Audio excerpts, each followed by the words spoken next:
Hi, Virgo. Welcome to your quantum entanglement reading for the month of March. So let's go ahead and dive in. This is, of course, for Virgo, Sun, Moon, or Rising. And as always, welcome to my cross watchers. Keep in mind that these are general readings. And if you guys would like to book a one-on-one reading with me, you can find my information down below in the description box. And just wanted to say thank you for liking, subscribing, and thank you for all the good karma donations. All right. Let's see. What's the theme for you? Okay, we've got two. Virgo. So, yeah. Okay. So you've got Thanatos, which if you guys can see at the bottom, my handwriting, it's on death, which sounds a little intense. It's not going to be as extreme as it sounds. And then we've got the Creator. So it actually looks like you guys are kind of finding a creative way to get out of a situation that makes you feel stuck. Like, that's completely what I'm getting straight up. You could be feeling that right now. And what's kind of coming in automatically is try to think of it as a game, okay? Because I know life can give us really serious situations that you're like fearing for your life, and that's where you feel stuck or trapped.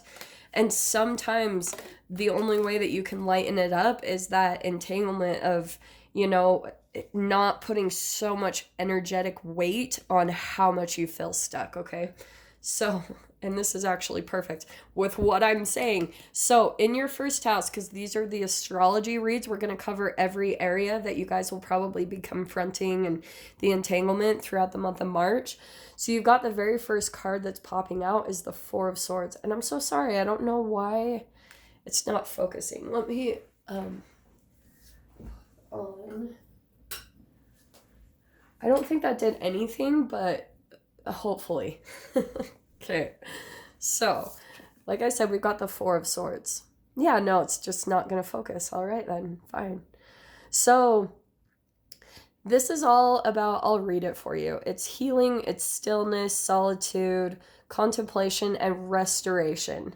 So, it's always kind of my meditation card, but the way I see it too, you're going to be leaving something. You're going towards something different, and it's through kind of going with the flow. Okay, that's that. I think you're going to be coming up with something creative to get yourself out of a situation. I don't know. We'll see what else comes out about this. Okay. In your second house, so this is how you're going to be viewing yourself this month of March is going to be, at least the advice is to stay really calm and meditative, especially during this Mercury retrograde. That's going to help you a lot to be able to control your reactions and be able to see what kind of lessons are coming up for you through your interactions with other people and your environments, okay? Because you're going to be able to see the reflection of yourself in everything around you, okay?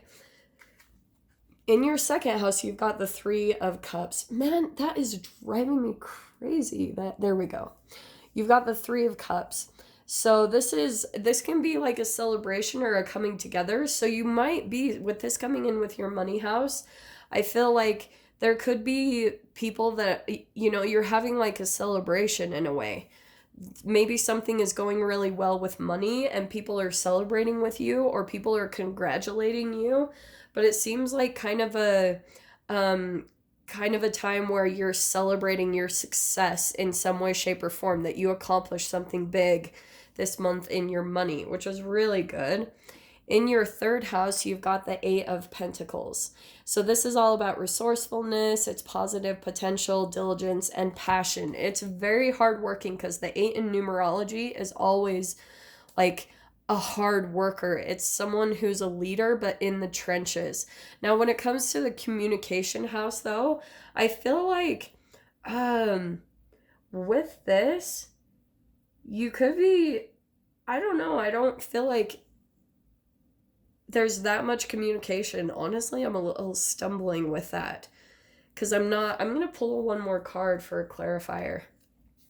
So you got the Four of Pentacles. So I feel like what could be happening, any type of communication that comes in this month, probably the most significant communication you're having is that of around like finances.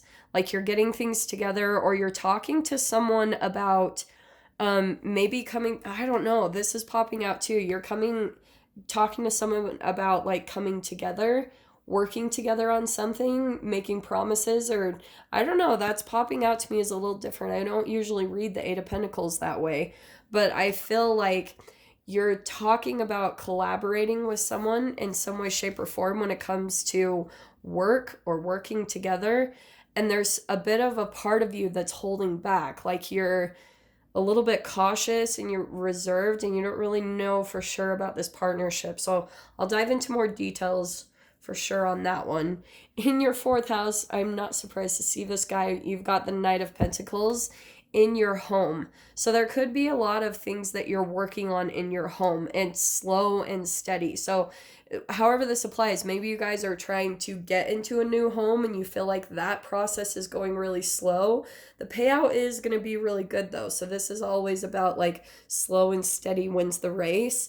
Or for some of you, you could actually be working on your house and you're just having to make really small like consistent updates to your house, but you probably, I feel like you have other things going on, and so it's kind of hard for you to really dedicate yourself completely to anything that you're wanting to accomplish at home, and so it's making it a little bit difficult for you to actually finish things in a timely manner. Okay, I don't know, but it's good. I mean, at least it's a stable place.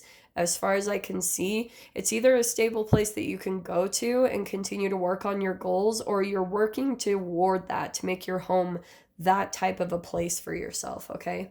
In your fifth house, okay, this is a little intense. This is the house of hobbies, love affairs.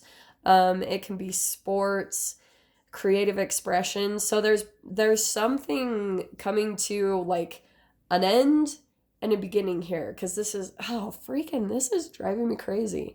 Profound changes, destruction and renewal, metamorphosis. So there's a really significant change that's going to be happening for you in your fifth house in March.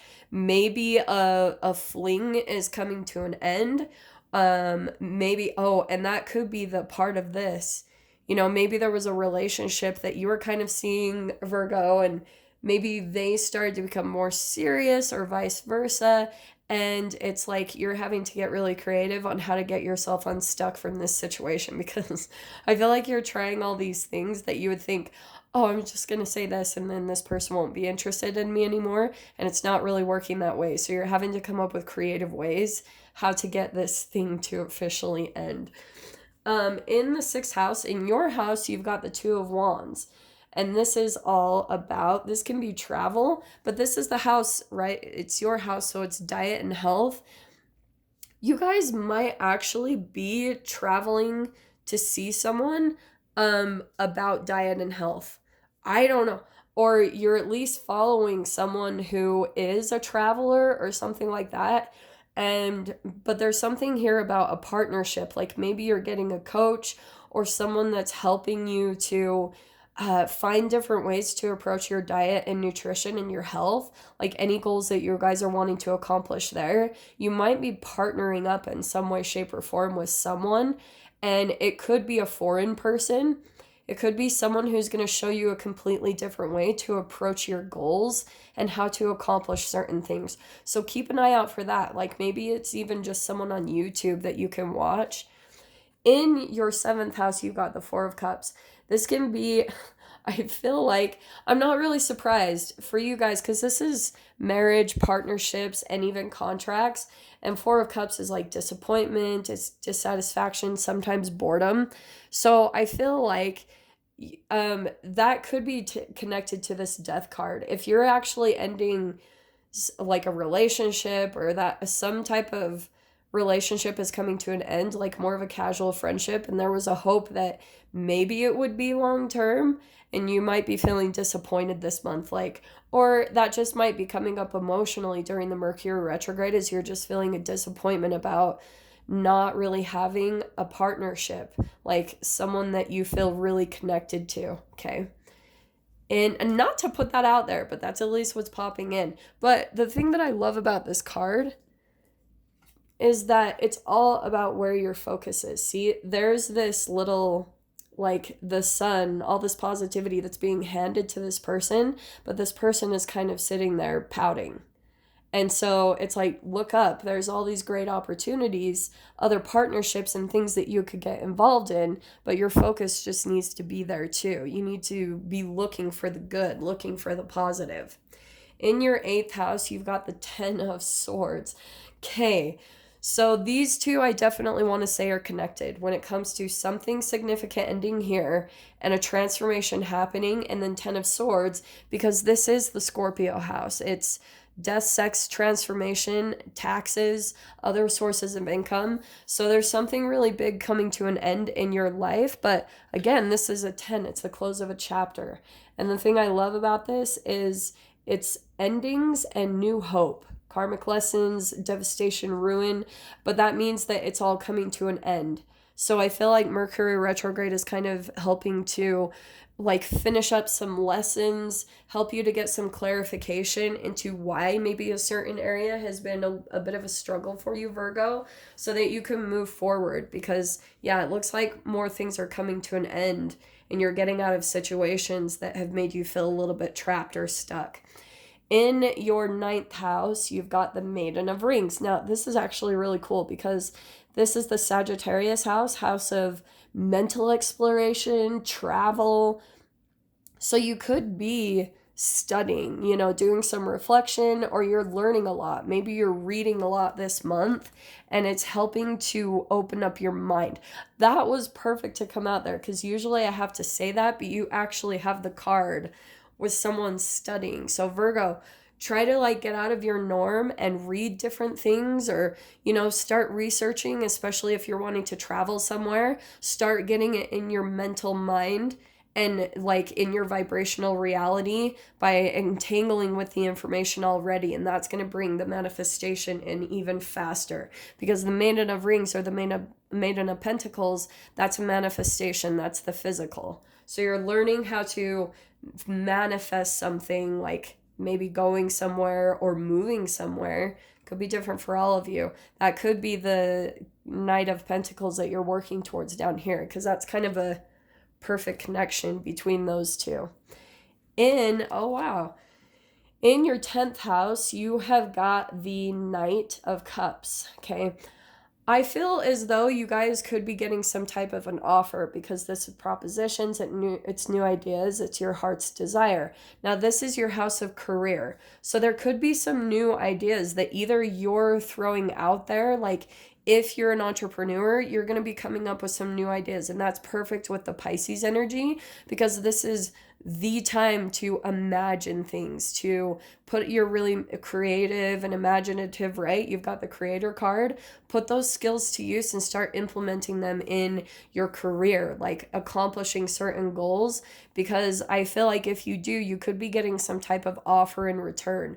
Maybe someone will recognize you and see your hard work or your creativity, and they'll want to work with you, or they'll want to like utilize what you bring to the table, and they'll want to like bring you into a bigger goal or a dream that they're putting together. So that's really cool right there. In your 11th house, you have got the Maiden of Swords or the Page of Swords. It's funny because this is Aquarius house, so it's the house of social networking, wishes and dreams. So I do feel like as far as social networking and stuff, I think that someone has their eye on you a bit, Virgo, like, and maybe you know who it is automatically. Again, I'll get more details on that, but I feel like there's at least maybe some new communication that's going to be coming in through someone in your social network. It might not even be totally someone you expect, but somebody is noticing you at least, or maybe vice versa. Maybe there's someone you're noticing and you want to reach out and collaborate a little bit more, because it could lead to a wish or a dream being fulfilled. And look at this. The Moon card is coming out to clarify the 12th house, which is the house of Pisces, and it's all about self-undoing or self-sabotage. So there's actually some type of a delusion, or this can be like secrets or like self-deception in this house. So, Virgo, I want to say that there's a certain area of your life that you keep kind of like deceiving yourself in a way. So, for example, and these can be so small, and these are always connected with your diet.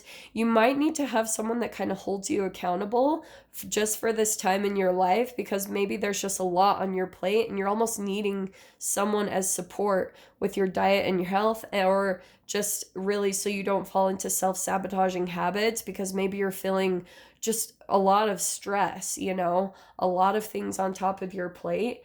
And so this is, for example, for me, I am not allowed to eat pistachios, and sometimes I do, and I'm like, I'll be fine, and then I forget that I have an allergic reaction to them. So that's what I'm saying about self-deceit, like, when you're placed with the choice in front of you, to remember how something reacts within you, that it doesn't make you feel good, and decide to choose different. It's all about taking accountability and choosing things that are good for you, okay?